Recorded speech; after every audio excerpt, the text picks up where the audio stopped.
Welcome back to Morning Express. Now, of course, for the second leg of conversations on the program this morning, we will be revisiting Rivers State, where the governor, Sasimenalai Fubara, has extended an olive branch, an invitation to the Matthew Amaule-led Rivers State House of Assembly faction. Now, of course, by 10 a.m. this morning, we'll be looking to see if that meeting will hold and what the outcomes of the meeting will be about.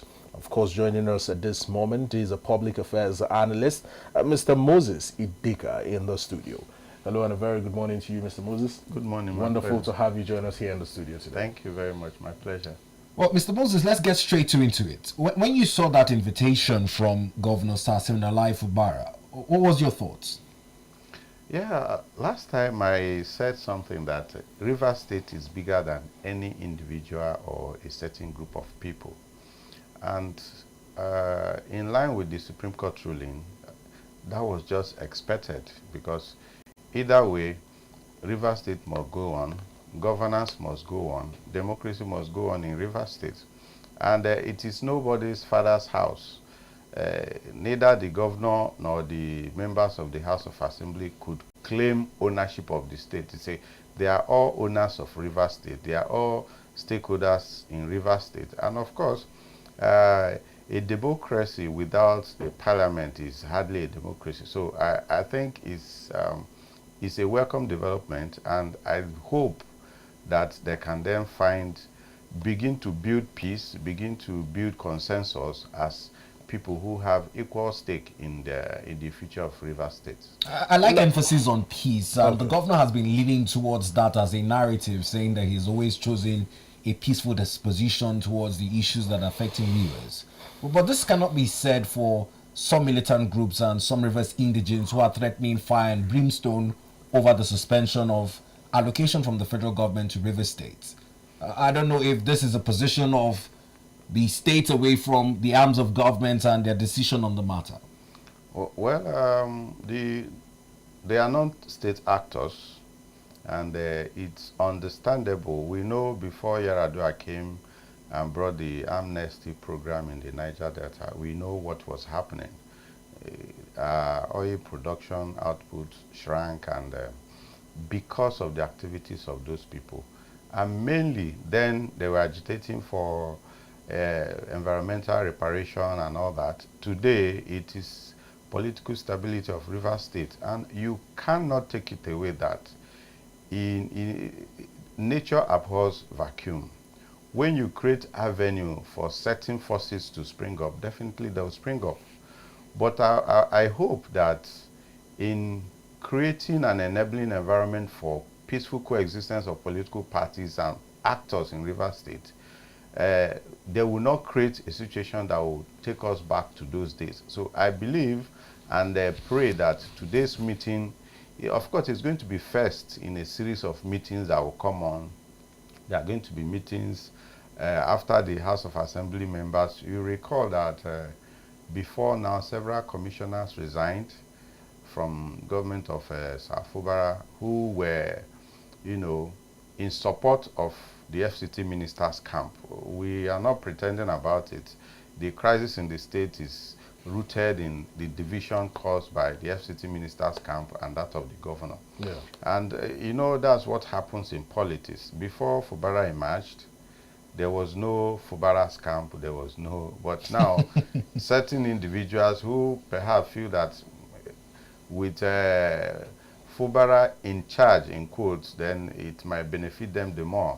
People have a way of fanning embers of discord behind political scenes. So, but the good thing is that the governor, his disposition has been that of a peaceful man who doesn't seem to like the normal crisis posture in Nigeria. So I believe that he will listen to elders and leaders of Rivers State. And in listening to them, those other people now that are being brought back on the table, we also listen to voices of reason so that they can all move ahead until maybe the next political electioneering period when emotions and interests may clash again. But for now, let them concentrate on governing Rivers State. Now we know that the President Bola Ahmed Tinubu, had at some point tried to wade in to, salvage the situation in River State and restore peace and order to the state. However, this has not yielded positive results even up until now. However, there have been calls made to the Senate President, Senator Godswill Akpabio, to also lend his voice to the matter, being that he's at this moment the most high-ranking, political figures coming out of the Niger Delta, where River State is, dominant. Do you think that in any way the comments or voice of the Senate President could also go a long way in helping out this situation, especially the fact that he's also close to, the Minister of the FCT, Barrister Nyesom Wike, and also close to the River State Governor, Simenala Ifubara? I think Akpabio shouldn't even interfere in the first place, because it's going to open a different chapter entirely. I mean, when he's interfering, it should be, it shouldn't be on the cameras. It should be a behind-the-scene intervention, because Akpabio himself is enmeshed in some kind of crisis in the National Assembly, and whatever feelings people have from both divide will rub off on the Rivers thing. More so, when you spoke about the expectation from President Bola Tinubu, it's one of the problems we have in Nigeria. Nigeria is a democracy, a republic with federating units. Rivers State is one of the federating units, and Rivers State is independent in its affairs. It is even wrong for anyone to think that President President Bola Tinubu should order someone to do something. It's a legal matter, and good enough, it has gotten to the Supreme Court, to the point that Supreme Court has now made clear-cut statement on the issues at stake, because it is not everything that can be resolved politically, as it were. There is certain precedents already now laid about defection, about how local government elections should be conducted, because Nigeria is democratizing, and until we get it right by the books, we can't really get it right. So I think that the trajectory of the crisis in Rivers State is normal, in that over time is going to now become a watershed platform for subsequent conduct of people in public office, governors. How do you conduct? Because when you look at in Nigeria today, in the 36 states, anywhere there is a APC or PDP governor, whenever a local government election is conducted, it is the ruling party that takes it all. Landslide victories. Why? Because it's done in such a way that other political parties are not allowed to participate. Even the government in place take over other political parties, sponsor candidates on their behalf. It's just selection, which is undemocratic. So with the current Supreme Court ruling, it now means that the electoral law as applicable to other elections should also be applicable to local government elections.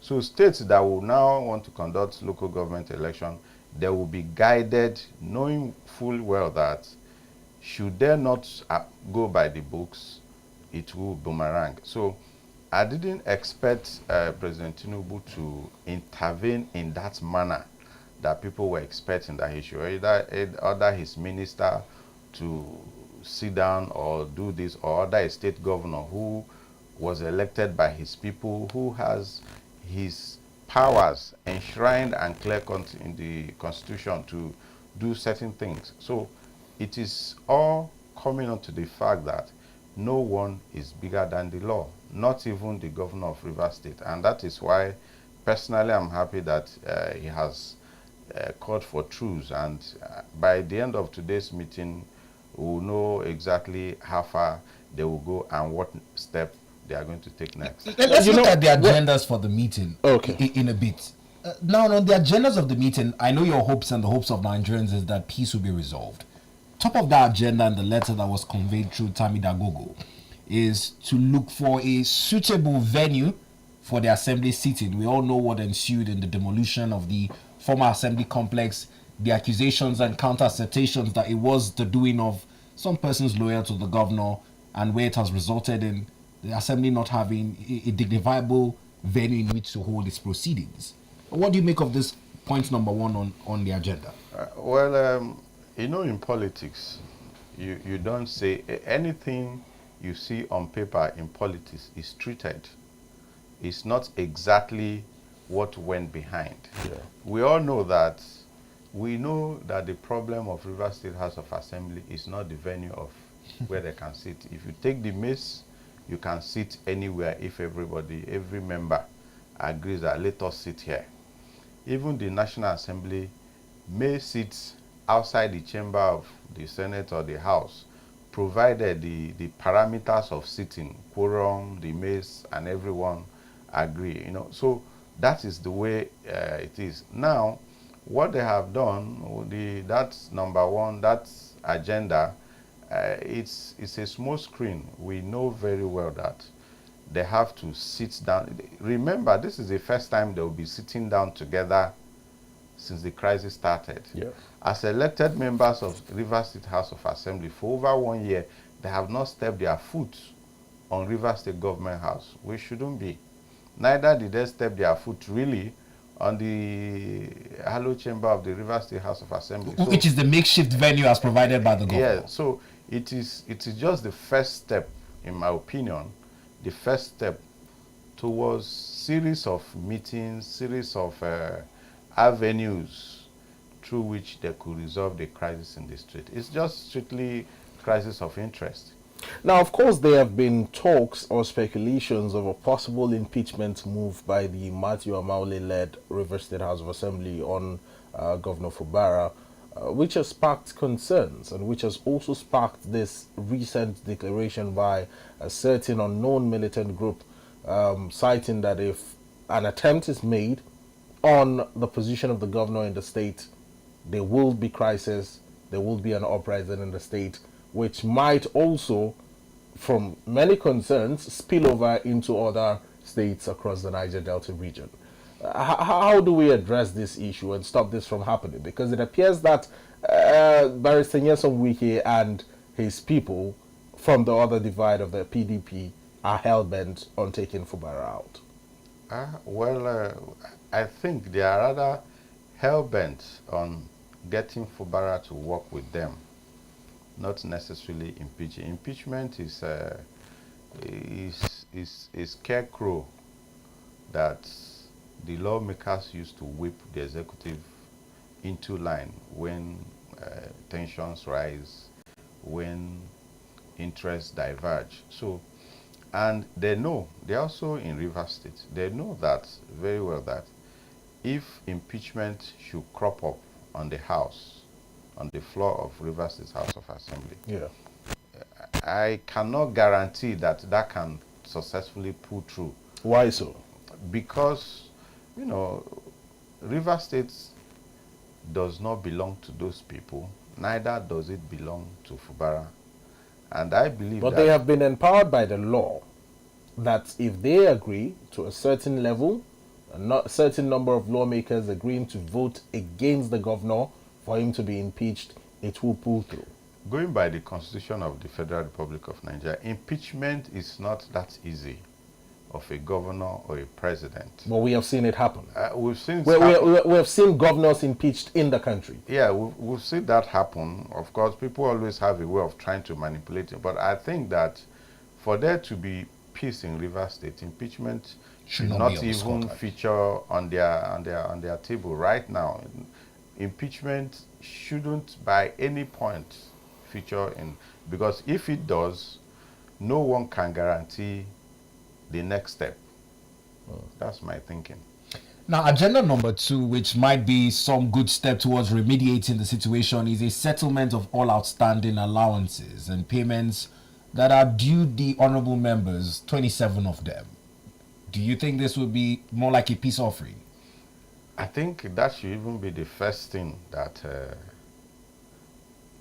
doing that is not optional for Fubara, because it's also a clear part of the pronouncement of the Supreme Court. So it's not even, they shouldn't be thinking about it. The Accountant General of Rivers State should already have computed what is due to every individual, every one of them.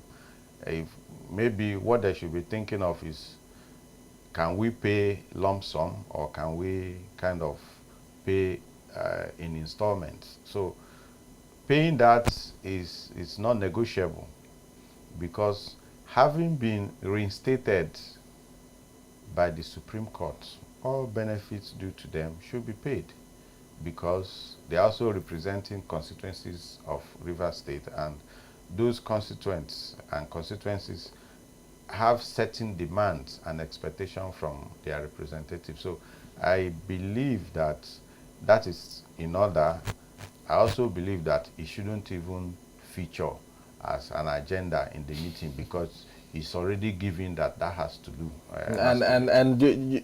Your comments about whether or not they should be paid in full or paid in installments, I want to believe that these monies have been earmarked already, and even if they weren't paid to the lawmakers at the time that the monies were supposed to be paid, they should have been kept or stored away somewhere for future purposes. Instead of just spending it away. We are not privy to this information now. We do not know what the governor has done with these funds, but I don't think the option of installmental payment should even be on the board. Yes, well, you know, in government, that they are telling us today that the country is borrowing and there is no money. That is why we are being taxed the way we are being taxed in Nigeria. So I'm just guessing, and I can't speak for the government of Rivers State. I don't know what their purse looks like. After all, Rivers is one of the richest states in the country. So I believe that there should be paid, because like I said earlier, it is not negotiable paying them or not paying them. What I'm even thinking is that they are rather dramatizing that by including it on the agenda, because it's already given. Just like the Supreme Court said that the local government election that was held was invalid, and the governor promptly directed the then local government chairman to hand over to the most senior civil servants in those local government.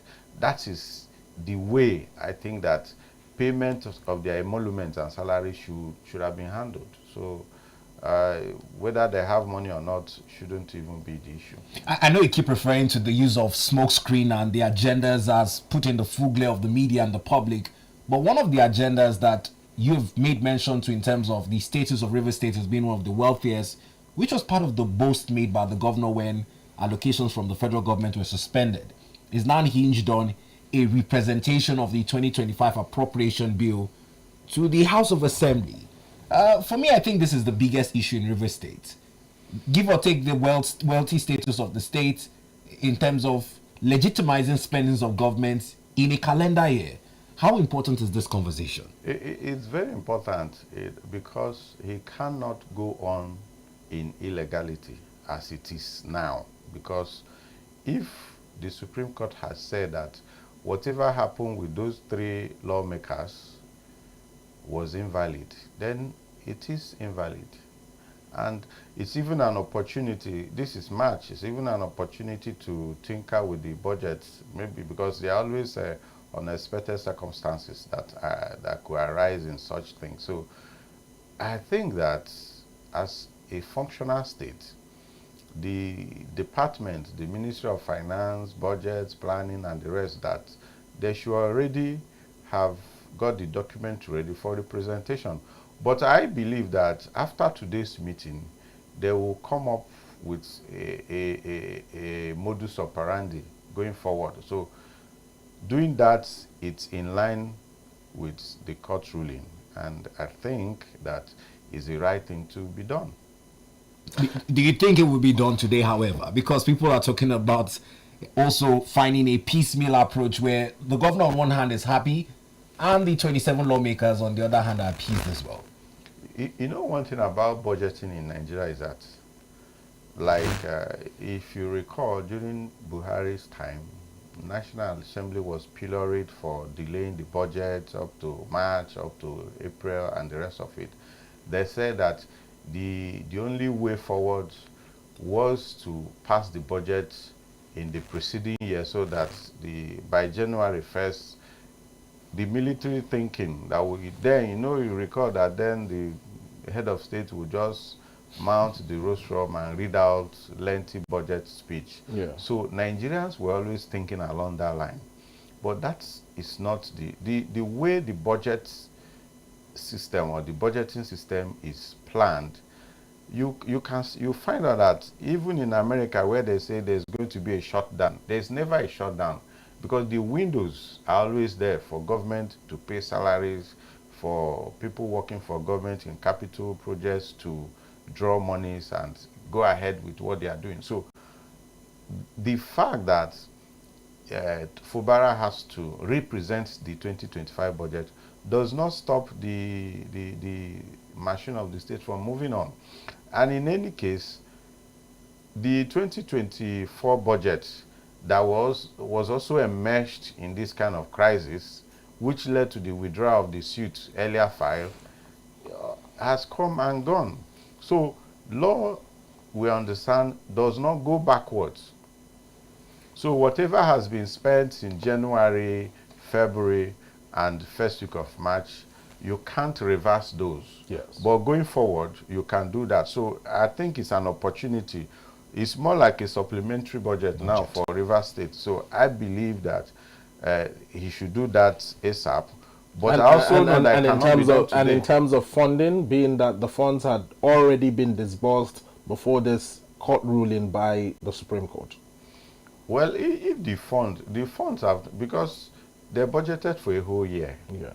We understand that most times even government will roll over previous budgets into the new year, meaning that ordinarily, maybe Rivers State may still be operating 2024 budgets.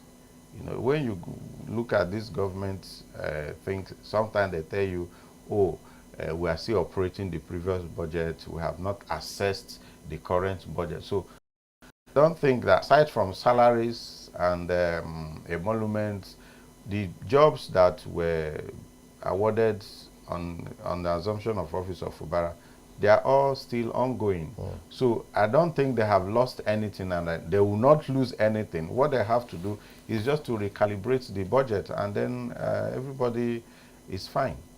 Now in totality, come 10 a.m. today, the 10th of March 2025, do you see in any way some sort of headway with regards to this entire situation? And if yes, what will eventually happen? Will the Matthew Amaule-led faction retain its position as the legitimate Speaker and House of Assembly as well?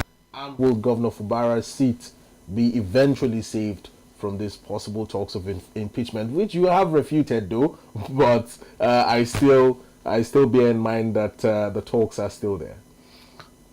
The only change that can happen to Martin Amaewula as the Speaker of Rivers State House of Assembly is from within their own camp, as it were. Yeah.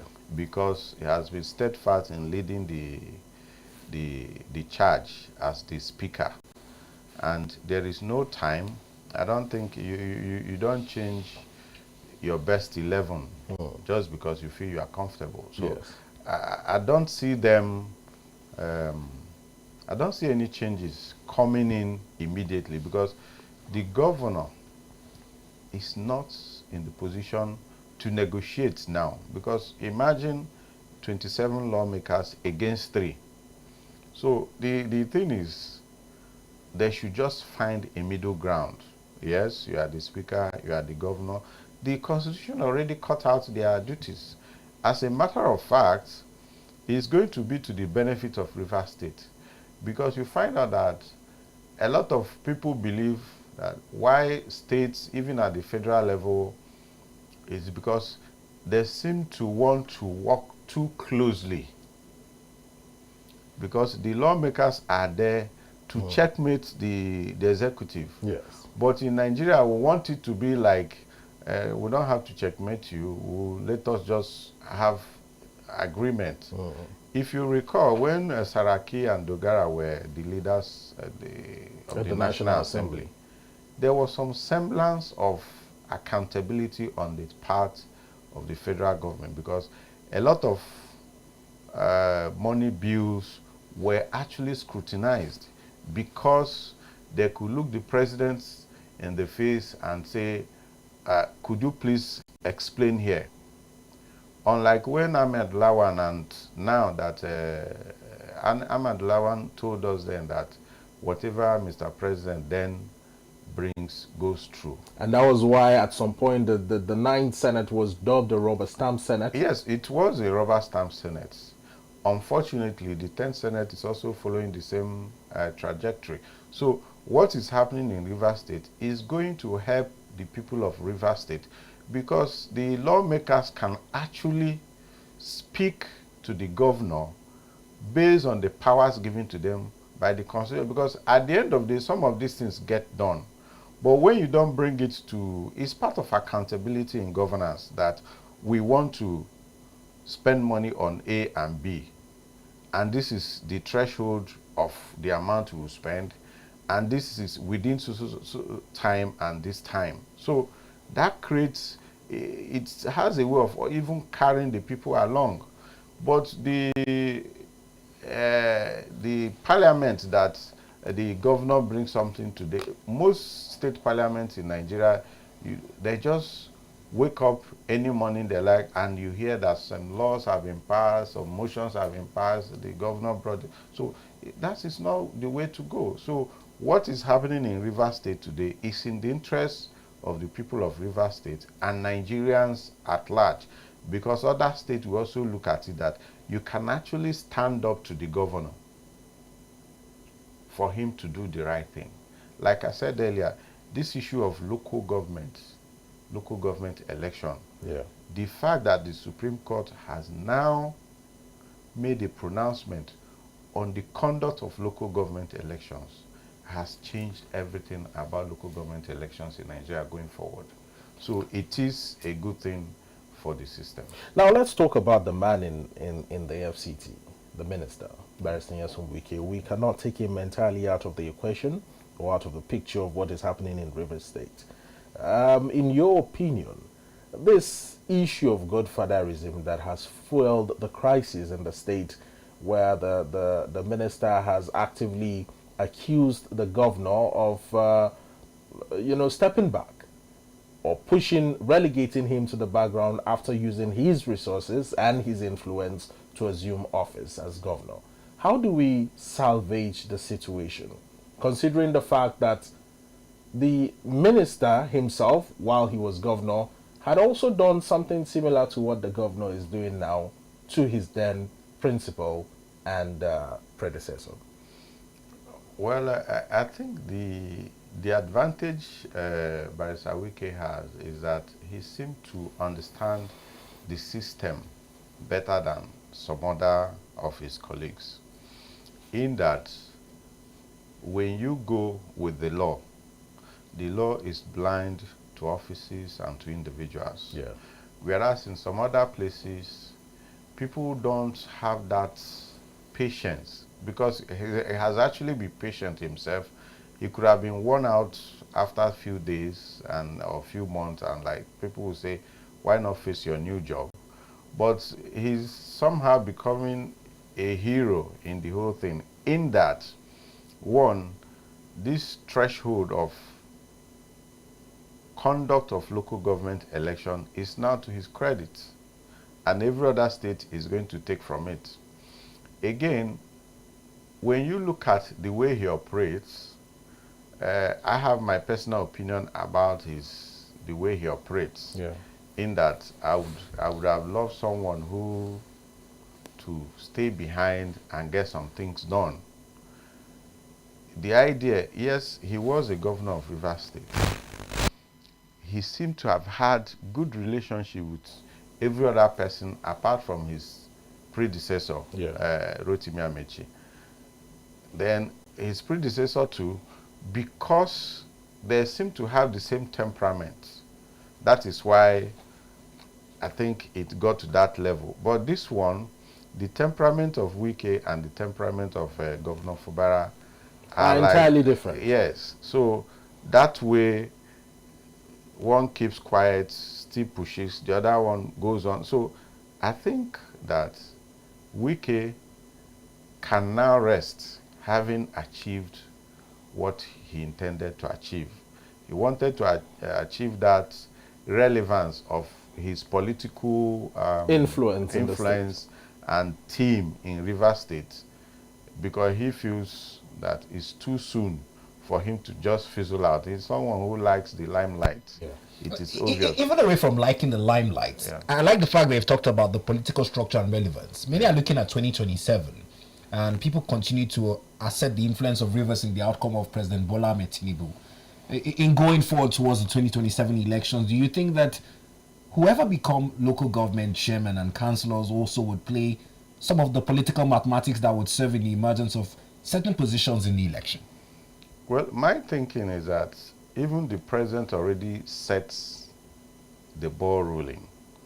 When the president, in my opinion, I'm not a lawyer, but I know that when they took the matter of local government autonomy to the Supreme Court, they bypassed the National Assembly because it wasn't really going to pass in the National Assembly.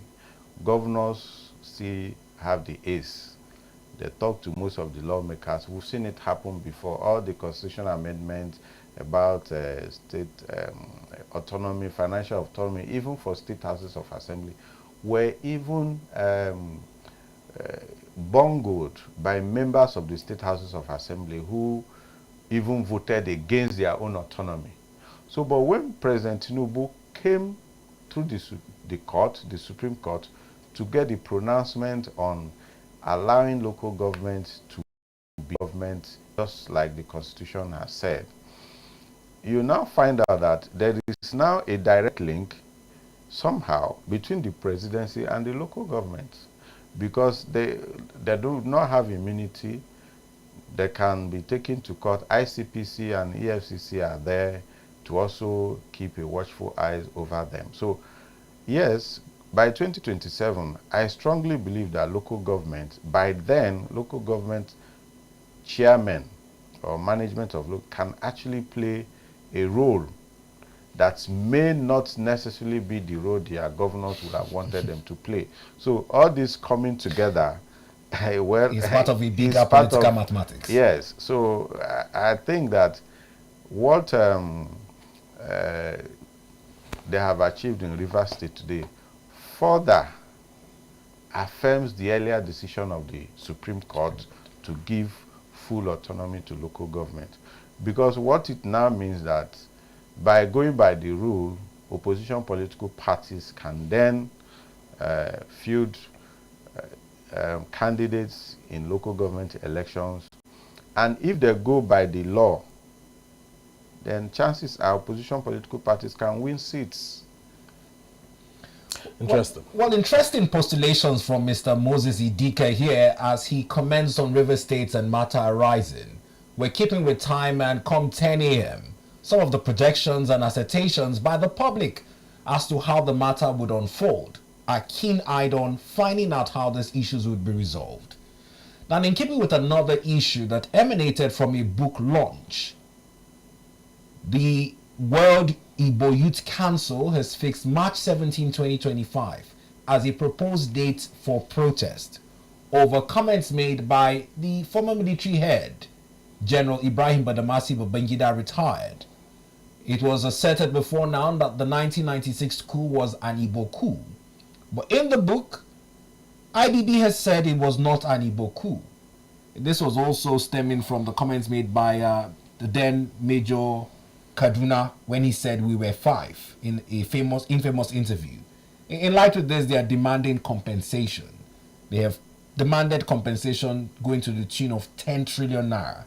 And also saying that should this compensation not be paid, there will be protest grounds across the southeast, Abuja and Lagos until an apology is tendered to the Igbos worldwide. What do you make over this statement? If you recall, some 2 years back, there was something similar about the Jewish Holocaust that came up in Europe, and some have even been compensated. It keeps recurring in conversations across the globe. But we were in a different situation in Nigeria. However, I'm an Igbo man myself, and I understand very well the feeling of the people of the Southeast. It's like somebody who has been thrown to jail cell for 40 years, and a new evidence emerges, and then it's found out that he wasn't the one that committed the crime, yet he has been in jail for decades. So usually the practice is apology is given, and certain kind of reparation is also done. Not that it will make up for the lost time, but it shows remorse and it brings closure to such situations. Because it doesn't matter where you are coming from. Nigeria has never been the same since 1966.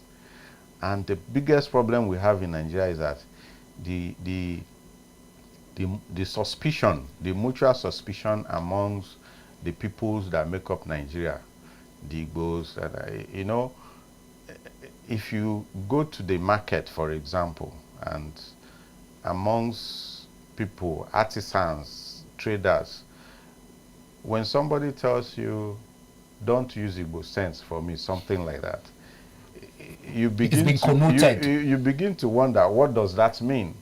So, but I'm happy about, I personally don't like IBB because of his anti-democratic you know, antecedent. But of course, sometimes the truth comes from unexpected quarters.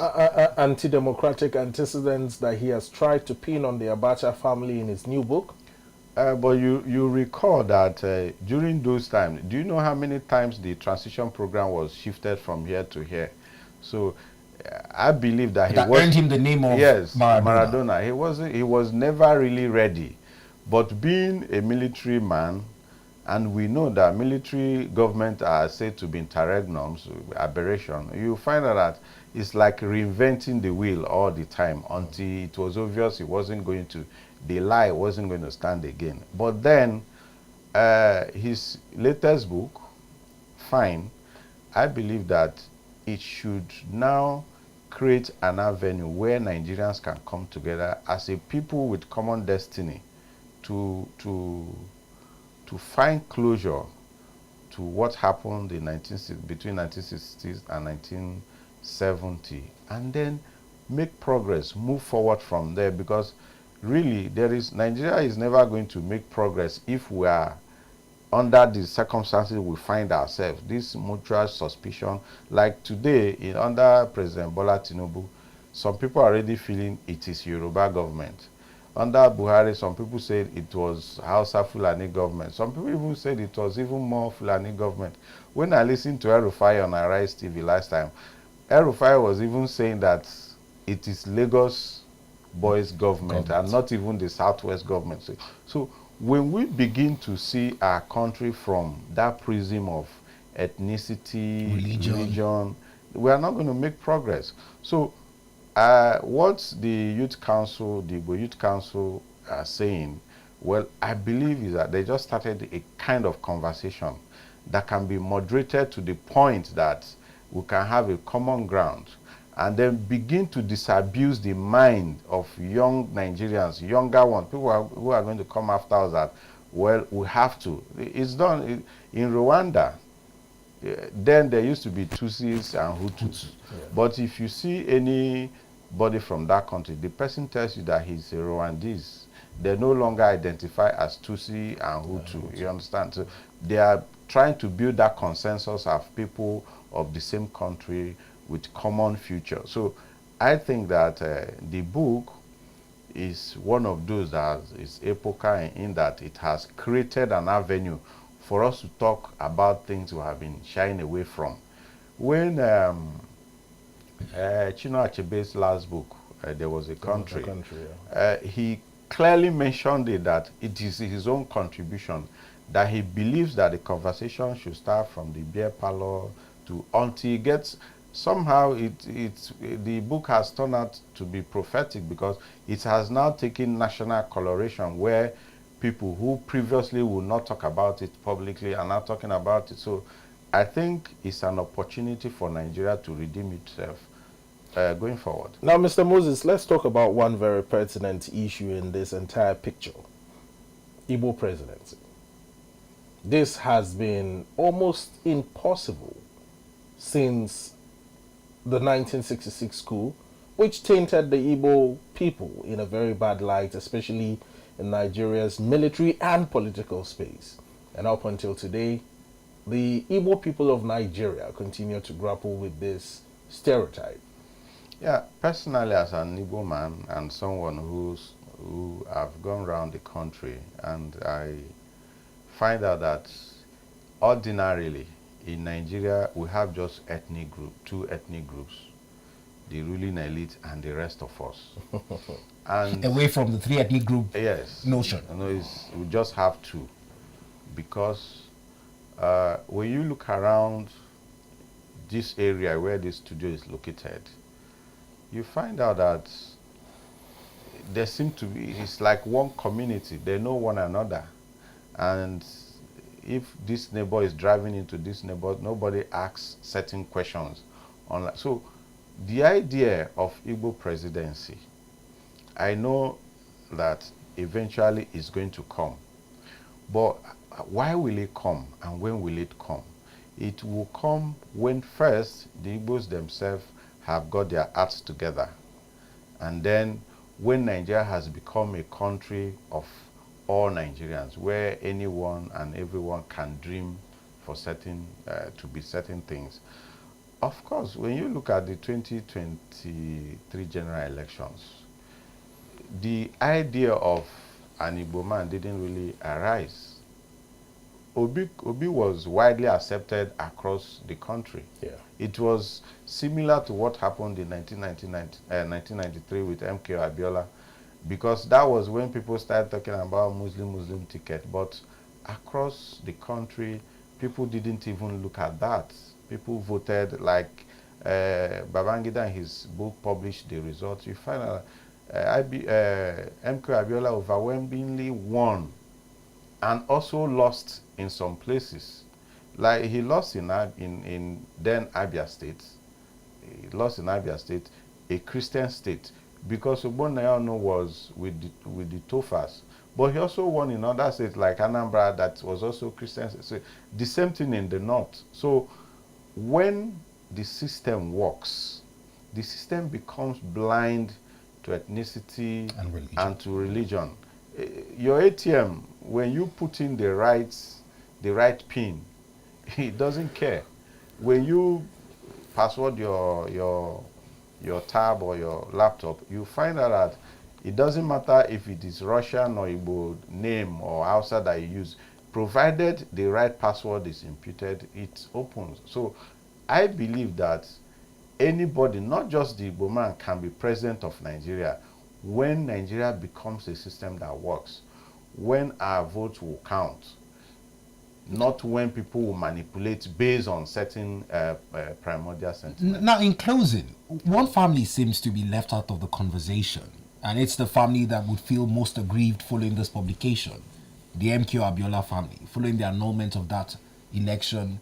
Beyond immortalizing him in the naming of certain public facility after him, do you think that that family deserves some level of national honor?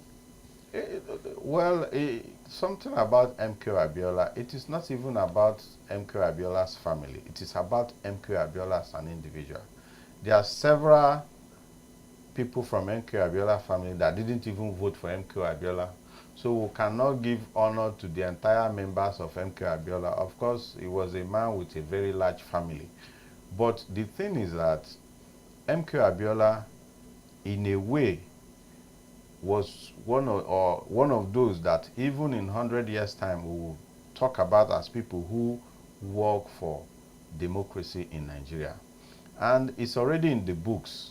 You cannot talk about democracy in Nigeria without talking about 1993 elections. So that is enough honor itself. A lot of actors within that time have been forgotten, but I don't think MK Abiola will be forgotten. There's no posthumous honor that you do to him that will bring him back. If you decide to call him a former president, you can't pay emolument to him. He never acted as a president for one day. So his situation was an accident. It's like a plane that crashed just at the airport. Or at the verge of landing. Well, we must thank you so much, Mr. Moses. It's been wonderful having this conversation. My pleasure. Hopefully, Thank you. we'll have you again in the studio next time. Thank you very much. Thank you.